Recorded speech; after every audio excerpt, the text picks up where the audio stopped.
Ola, eu son Lore. Ola, eu son Marta e hoxe nas bibliotecarias contan Xogamos cas mans.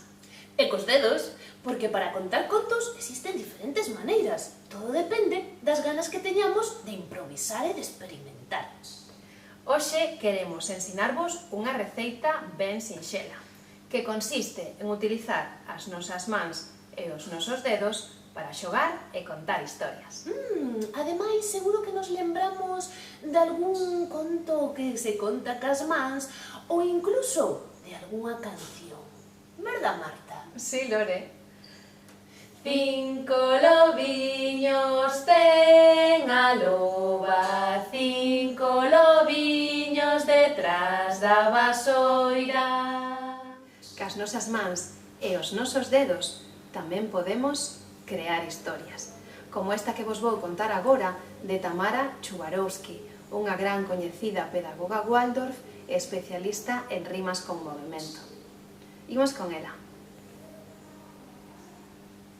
En esta roca vive Pic, y en esta roca vive Puc.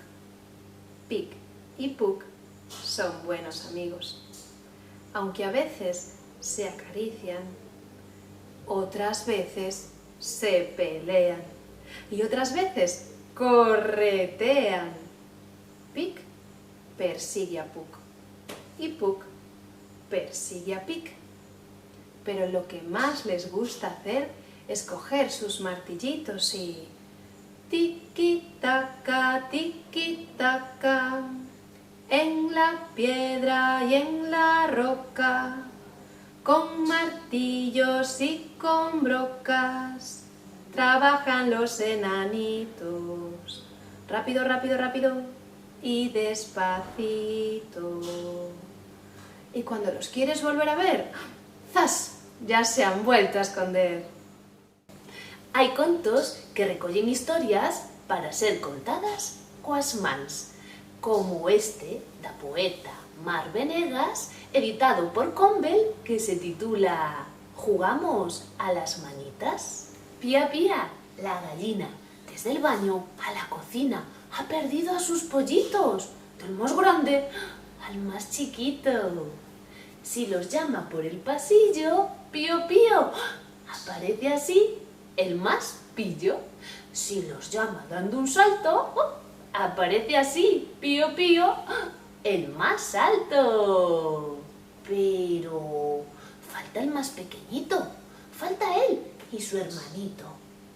Pía del baño al salón y aparece así, pío, pío, el grandullón. Luego sale el chiquitín, que estaba jugando en el jardín. Pero, se vuelven a esconder. ¿Quieren jugar otra vez? Gallinita, gallinita, ¿jugamos a las manitas? Colorín colorete. ¡Pum! Pola chimenea saíu un foguete.